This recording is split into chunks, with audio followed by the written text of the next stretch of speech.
ఎక్కడ అమలు చేస్తే కనుక హై బడ్జెట్ సినిమా అంటే ఇవాళ ఎక్కడ ఉంది? తెలుగు ఉందా, పాన్ ఇండియా ఉందా? మీరు నాకు ఆన్సర్ చెప్పండి. హై బడ్జెట్ మూవీ తెలుగు సినిమానా, పాన్ ఇండియా సినిమానా? అది చెప్పండి నాకు ఆన్సర్. తెలుగు సినిమానే. Telugu cinema pan India cinema అయింది, అలా తెలుగు సినిమా లేదు. High budget cinema pan India. Pan India అన్నప్పుడు మరి బెంగళూరులో ఎందుకు పర్సెంటేజ్ ఇస్తున్నారు, మహారాష్ట్రలో ఎందుకు పర్సెంటేజ్ ఇస్తున్నారు, తమిళనాడు ఎందుకు పర్సెంట్ ఇస్తున్నారు? తెలుగు స్టేట్ ఏం చేసింది? మన సినిమా, మన హీరోలు, మన డైరెక్టర్లు, మన వ్యవస్థ. మనకేది మన థియేటర్లు ఎక్కడ అయ్యాలో ఈరోజు? మీరు మాట్లాడండి సార్, మీడియా మీరు మాట్లాడండి, మీరు నిలదీయండి క్వశ్చన్లకు ఆన్సర్లని. మేము కాదు మాట్లాడాల్సింది. మేము మాట్లాడితే శిరీష్ రెడ్డి బ్యాడ్, శిరీష్ రెడ్డి ఇలా మాట్లాడతాడు. ఇది కాదు, వ్యవస్థని మొత్తం టోటల్ ఇండియాలో అన్ని స్టేట్లు తిరిగి ఎక్కడ ఏ వ్యవస్థ ఎలా నడుస్తుంది. మనం ఒక్కళ్ళం కాదు కదా. పాన్ ఇండియా సినిమాలు చేసి ఒక పుష్ప లాంటి సినిమా ఇలా ఎంతమంది ఎంజాయ్ చేశారండి వరల్డ్లో, ఇండియాలో. మనం ఎక్కడ ఎంజాయ్ చేసాం?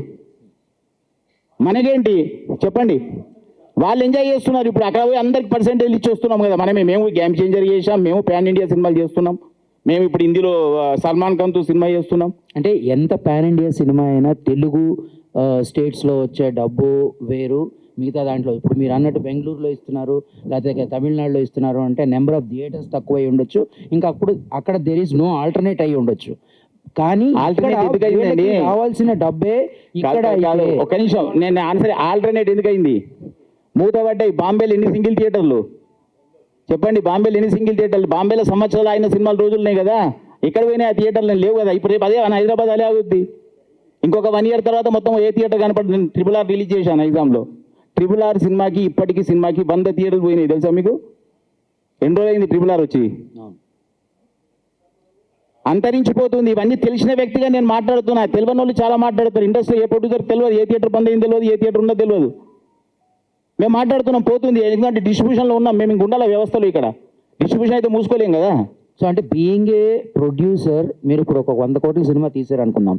ఈ 100 కోట్ల సినిమాని రిలీజ్ చేసినప్పుడు అప్పుడు మీరు కూడా యాజ్ ఏ ప్రొడ్యూసర్గా ఈ పర్సంటేజ్ విధానాన్ని కావాలి అని అంటారా? 100%. ఎందుకంటే అంటున్నానంటే మీకు ఇది చెప్తా. వ్యవస్థ మారాలంటే ఇక్కడికి వెళ్ళి మారాలి, పైనుంచి మారదండి, ఇక్కడి నుంచే మారాలి. పాలిచ్చేవాడు పాలేరయ్యాడు. ఇవాళ వ్యవస్థ ఇక్కడ నుంచి స్టార్ట్ అవుతుంది, రెవెన్యూ ఇక్కడికి వెళ్ళి మొదలవుతుంది, థియేటర్ నుంచి రెవెన్యూ మొదలవుతుంది. కానీ ఇలా ఓటీటీకి పోయిన తర్వాత ఓటీటీ ఇంపార్టెంట్ అయింది, థియేటర్ చిన్న చూపు అయింది.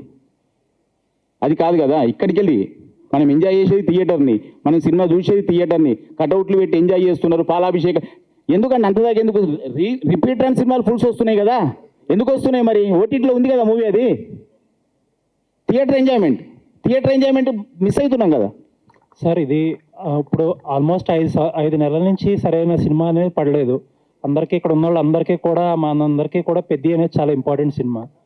ఆ ప్రొడ్యూసర్లు ఏమో పర్సంటేజ్ సిస్టమ్కి మేము వ్యతిరేకం ఓపెన్గా డైరెక్ట్ ఇంటర్వ్యూలో ఇస్తున్నారు కదా ఆయన టీవీలో. మరి ఏంటి దీనికి సొల్యూషన్ ఏంటి? ఎందుకంటే ఇంకా చాలా దగ్గరకు వచ్చేసింది. అంటే సొల్యూషన్ ఏం లేదండి. యాక్చువల్లీ మేమైతే పర్సంటేజ్ విధానం అని లాస్ట్ మంత్ ఫస్ట్ నుంచే స్టార్ట్ అయినాయి. లాస్ట్ మంత్ నుంచి అయితే కంప్లీట్గా పర్సంటేజ్ సిస్టమ్ తప్ప మేము రెంటల్ బేస్ సినిమా వేయట్లేదు. ఎగ్జిబిటర్స్ అందరు తీర్మానం చేసుకున్నారు. రేపు ప్రొడ్యూసర్లు అదే మంచి మనసుతో అందరు వచ్చేసి పర్సంటేజ్ విధానం మేము ఒప్పుకుంటున్నాం కానివ్వండి అన్నప్పుడు ఇండస్ట్రీ చాలా ముందుకెళ్తుంది.